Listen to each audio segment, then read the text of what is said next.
good evening, and good night, listeners, wherever you might be, whether in Guyana or outside of Guyana, listening to our weekly Straight Talk programs.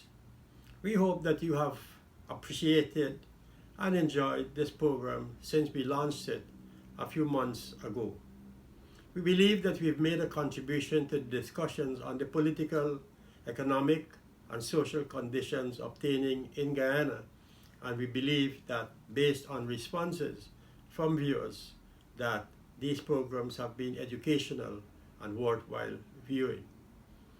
We are nearing March the 2nd, and as you are aware, this is going to be a big day when Guyana will decide. Elections 2020 in Guyana is fast approaching, and the question that is on the minds of many people is, what will it be? What will become of the elections, and what will be the results of the elections as well? In whose favor will it be? With 661,000 voters going to the polls on March 2nd, at over 3,000 polling stations, then of course a lot of people will be watching and listening to what will be the outcome. This will be the day on which Guyanese will decide who they wish to administer the affairs of the country over the next 5 years. For 5 years, almost 5 years, they have labored under the APNU AFC. Now it is time for them to decide whether they want to continue doing so or whether they want a change. So that now that we have arrived, so to speak, in just a matter, some people say, of 72 hours, but it's really 48 hours that is left for us to go to the polls. There is a matter which we would like to talk about today, which is called cause and effect. Cause, meaning, what has caused this government to become so unpopular in just a matter of less than 5 years, approximately 4 years plus a few months? What is responsible for this? One would have expected that this government would have performed in a way that would have allowed them to run for another term, but that is not to be. Therefore, what is the cause? There are a few sound bites which reflect the cause for this growing unpopularity of the government. Extravagance. This government have lived, and many of the ministers have lived, an extravagant life. And in a country like Guyana, where people want more and more every day because they're starting from the bottom, they have a great difficulty with extravagant lifestyles in the highest echelons of government.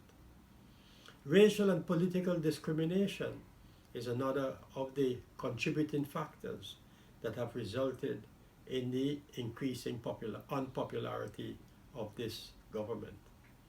The lack of accountability and transparency has been a major bugbear for the government. They have failed so terribly in respect of transparency and accountability. Nepotism is another big factor, which is called jobs for the boys and the girls, and also the fact that one minister is on public record as saying that she has jobs only for supporters of the party to which she belongs. Corruption has been a weight over the neck of this administration. Every single day, this is a matter that becomes a daily scandal for the government, and they have failed to address this matter, perhaps because they don't have the stamina to do so, or because they have not the political will to address the questions of corruption that has been eating away at the muscles and the sinews of the government. More than that is the question of fancy lifestyles. Now, this question of fancy lifestyles is one that goes to the heart of the matter. Large sections of our population have been left without a daily bread, been left without a job, And so when they see the people who they voted into government living in these fancy lifestyles, it is a matter that causes them great grief and sorrow. And that is one of the reasons why this government has become so unpopular. So it's the extravagance, the racial and political discrimination, the corruption, the nepotism, the favoritism favoring only their friends and families, lack of accountability and transparency, and fancy lifestyles. All of this contribute or mean these are the causes that have left this government so unpopular. Now, when we speak about cause, we have to talk about effect. What has been the effect of all these misdeeds and missteps that I have referred to in just a few minutes ago? What is the effect? As a result of what we just referred to, this has led to disillusionment. People have become disillusioned. So disillusioned that thousands of people who voted for the APNU AFC in 2015 have moved away from them.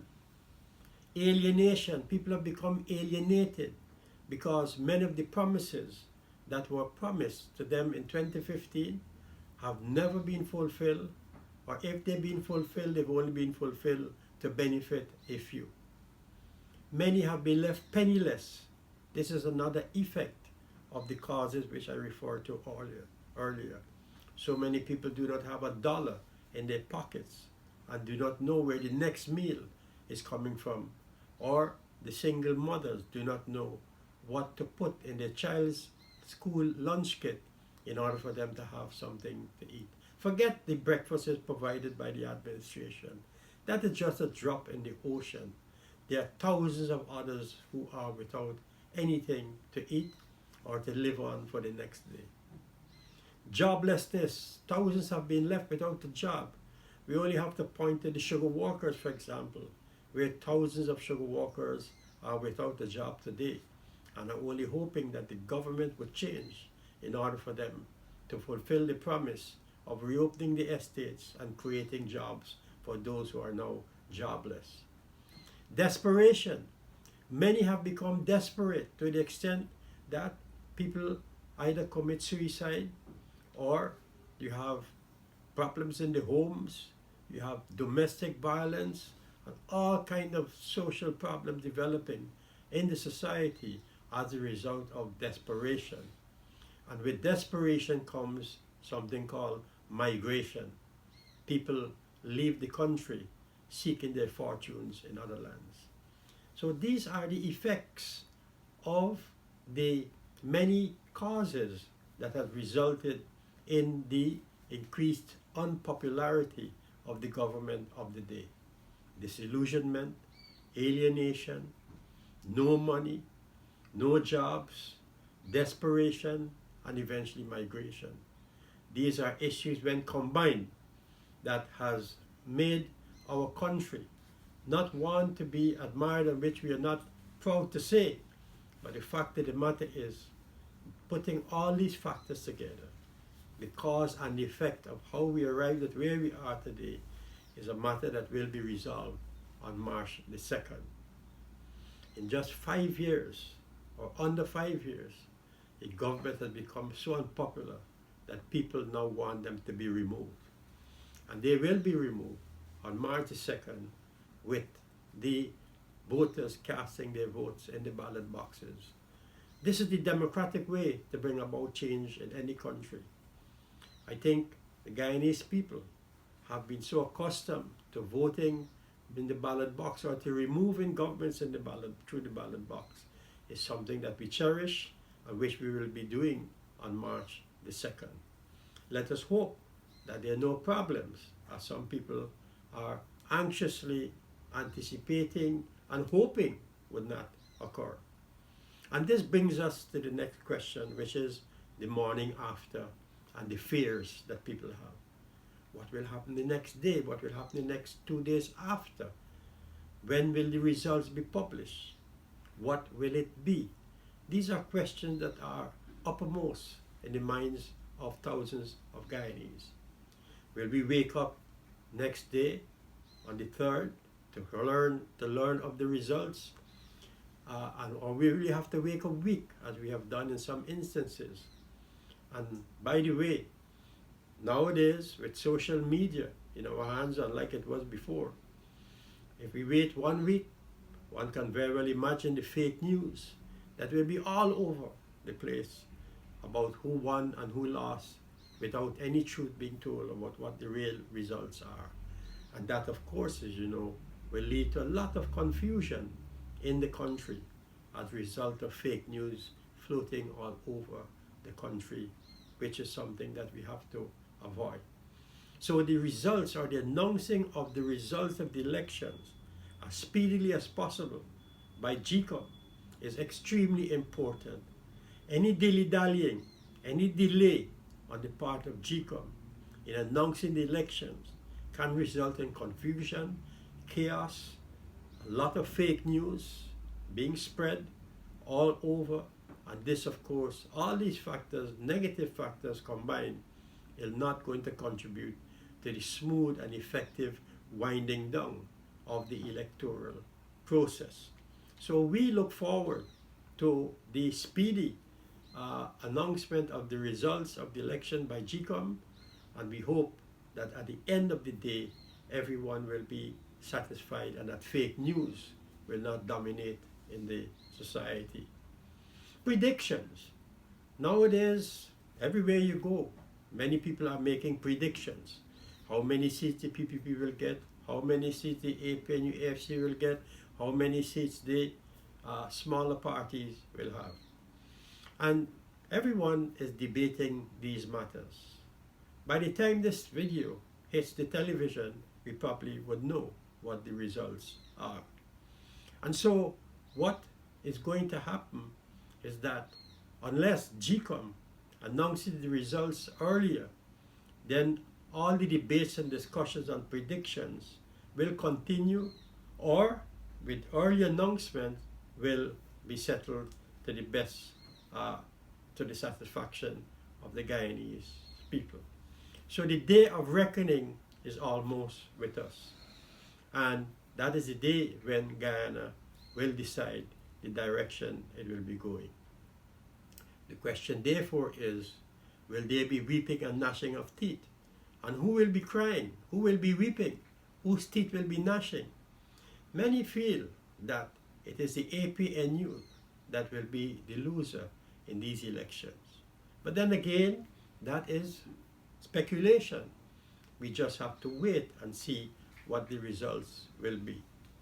So, all about winning, this is the discussion that is taking place. Not a single party is talking about losing the elections, because they have to build confidence in their supporters. But all cannot win. As we know, some want to win seats, some want to win the executive, some want to win in parliament, some want to win everything. Like Mr. Granger has said, he wants to win the executive, he wants to win the parliament, he wants to win the RDCs, he wants to win the NDCs, he wants to win the city councils. So he wants to have what is called national domination in a democracy, which of course, as you know, Guyanese people will never accept. So all the talk today is not about losing elections, it's about winning the elections. And that is the conversation that is taking place in many parts of the country, in the rum shops, at the street corners, at the pool halls. Everywhere you go, you will hear it. In the marketplace, you hear these discussions taking place. And so we have to watch this process very carefully as we come down to the end of the electoral process, or better put, the campaigning. Many are fearful also about rigging. Some people, though they recognize that it's almost impossible for the PNC to rig the elections and get away with it because of experience of so many people watching the process, both in here in Guyana and outside, that it will be difficult for them to win these elections. But the question still remains, what is the trick that the PNC and the APNU AFC will pull, if there's any at all that they have up their sleeves? Will they try something that is more sophisticated that we don't know about? Let us watch and let us be vigilant. And this is the only way we can determine whether any tomfoolery will take place in the course of the electoral process. And that is why it is important for thousands to come out to vote in order to change the government. People want to move on. People want to get on with their lives. People want a free and fair elections. They know that fraudulent elections will only hold back the country. That with the fraudulent elections, no one will be able to move forward. The country will be left in a state of stupor, so to speak. And so many people, the thousands I would say of Guyanese, want to move on and want the country to make progress with a free and fair elections. The business community, the commerce, people in commerce, tourism, construction, investments, and so many other economic and social activities are left hanging. I'm talking about decisions. Decisions are not being made at this point in time. Many people who want to invest, who want to build, who want to engage in construction, who want to engage in tourism, and so many things, they are waiting until the elections are over before they make a move in the direction which they have been contemplating. The United Nations Development Program, which is the UNDP's representative in Guyana, has called on all the political parties to accept the results of the election with dignity. That is to say, whoever loses and whoever wins, at least the PPP has declared that should they win the elections, there will be no triumphalism, there will be no big celebrations and things like that. Work will have to begin in earnest. And for those who lose, international community is looking forward to them accepting the results with dignity. So my friends, my viewers, this is actually the last recording we will have before elections on March the 2nd. Let us wait and see what will happen after March the 2nd. But in the meantime, I wish to encourage all of you viewers and followers of this program to vote early. Let your conscience be your guide. Vote PPPC, vote for the cup. Thank you.